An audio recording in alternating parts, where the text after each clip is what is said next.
Photo picture! Sorry. My hands stink. This oil is not very nice. Sam did just fart. It was a genuine, honest fart. We're gonna de-crank this baby. We're gonna have to get muscular. I'm gonna skip my breaks, I'm gonna make mistakes. I'm gonna skip my breaks, I'm gonna make mistakes. I'm gonna skip my breaks, I'm gonna make mistakes. Look at the beautiful stars, I wanna drive a faster car. Hi guys, and welcome to this episode of Make or Break. Today I'm here again with my buddy Josh Wigley, the man of dreams, or the brains as you lovely people at home like to call him. And on this episode we're going to be removing the crankshaft. You got the gun there for me to whip the crank out quick? So guys, these end caps, okay, are 2 bolts. In this stage they are 19 of the English variety of the mill, and they will have an arrow on them. So the arrow points towards the front of the engine, and they are named 1, 2, 3, 4, 5 going back.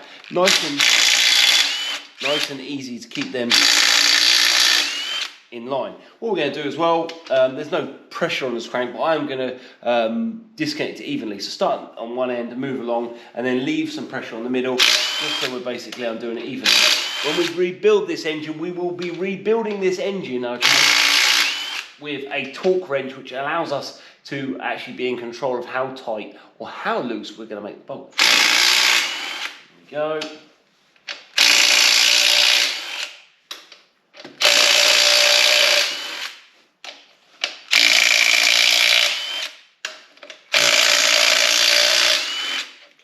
Here we go. So we want to just slide them bolts up, rock it forwards and backwards, and then they should lift out. Oh my God, it stinks. There we go. Just like so. So, just a quick look at the bores, and we have got quite a score mark there. And you can feel it with your nail. So I'm running my nail across the actual face of the crankshaft. That will need a regrind. I can feel it. That's not good. And the next one is number 2 loose. Number 3 loose. Number 4 loose. 1. Number 5. The end caps, so they're all pretty scored. So you can see in there that we've got lines which are... The one I took off, which I think was that one, was the only one that was relatively okay. Bottom. Oil on my shirt. Oh, good. Right, number 5.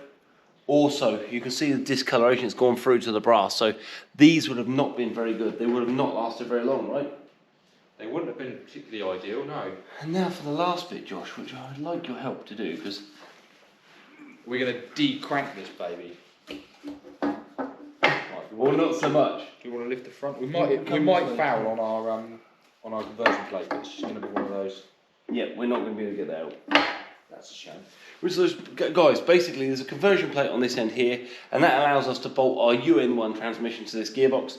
And what we're going to have to do, which we're not going to be able to show you today, but we're going to have to... Actually, we could just take the engine off there, and then we'll take the end plate off and then remove our cam. Should we do that? Yeah, we can do. Just give me a second. Okay, I'm going to just undo that retaining plate and we'll pull that cam. No worries. Because that can be done. So on this engine you have a singular camshaft that runs directly in the middle of the engine. And what that allows you to do is the valve lobes go up and down, and actually allow the push rods to go either way, opening and closing the valves. On the end of the camshaft you have a retaining plate, which is a metal circle, which you can see right here, and that allows the actual camshaft itself to stay inside there. Now that with that removed, I reckon with a little bit of jiggery... Right. Carefully. I can't do anything to help because... We are going to be replacing all these bearings, by the way, guys. We can't. Huh? Come on now, we can't. Oh, wow. I should be able to hold it nice and square. There she goes. We should be able to see if there's any numbers on this. She looks very standard. Yeah. Very basic. I mean, there's no duration. So duration is basically the time that the valve has stayed open, so the lobes are very standard. See if there's any numbers. It is very clean and bearings are sport-free, looking very good, yeah. So we've got our camshaft out, our bearings look horrendous. Look at that.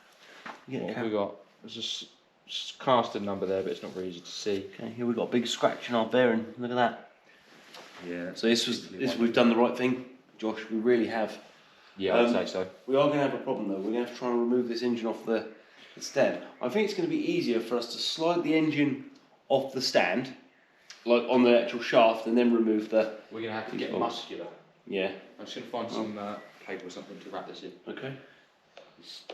As much as we're not reusing it, it's still a 302 camshaft. That's it. So our camshaft therefore is removed. Now the last part, okay, the last part we need to remove is our crankshaft. And basically, like I said, this conversion plate here, which we're going to send off to the powder coaters, is getting in the way.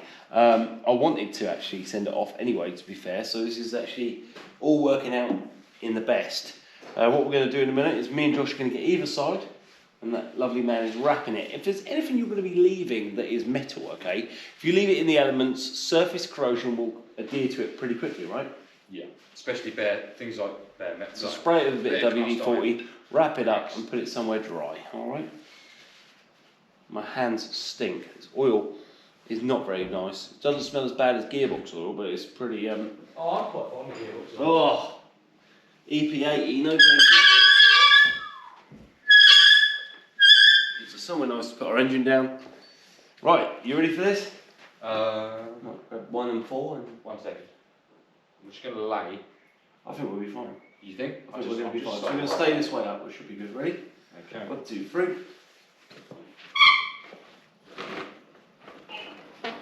Okay.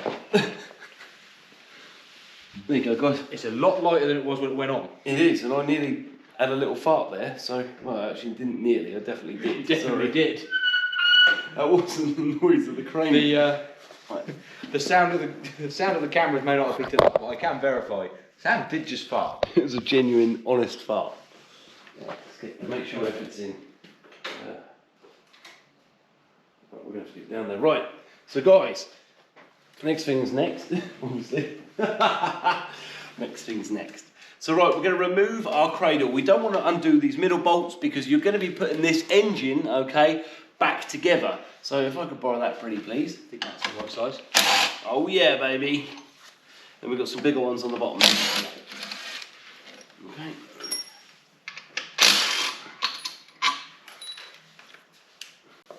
We've got 17 on this one. Wondering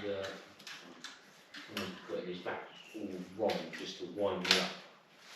I think that was the 17 that side. Thank you to you lovely guys at Head Turners, not Head Turners, at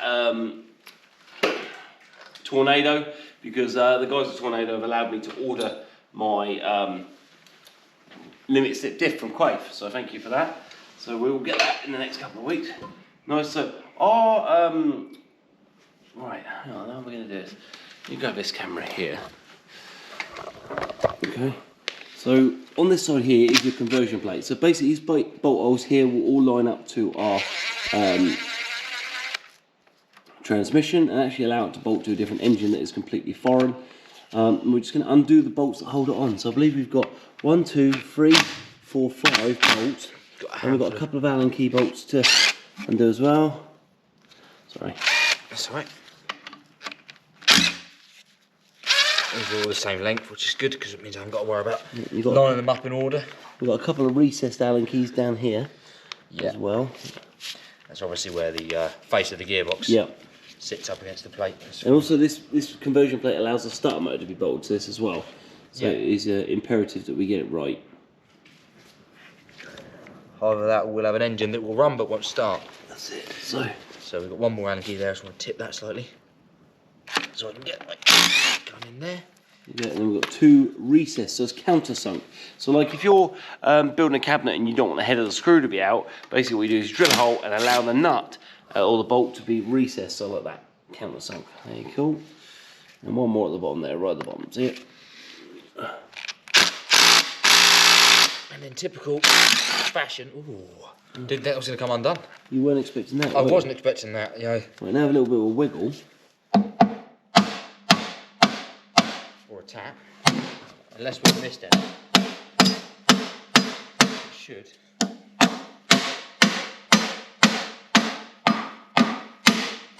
Work its way off. It's seeming a bit tight.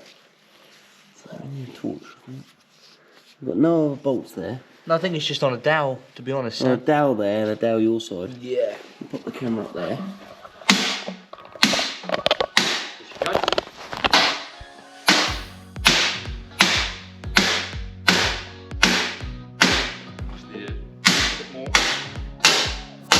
pins in. Bit of chicory and a It's, pokery. stuck on the dowel your side. If I just take these start. Yeah, so we don't damage any of the threads or that back plate. So this plate here has obviously been made for a reason. It must mean that the Okay. There she goes. so you've got a back plate which allows the oil and dust not to be thrown up into the crank, and then so we're going to send all this off to powder coating. All right. So I'll take that with me today. All right. Yeah, that's fine. And now for the finale of this episode, what you lovely people have been waiting for. Josh, please can you remove the crankshaft for me? Hallelujah, hallelujah.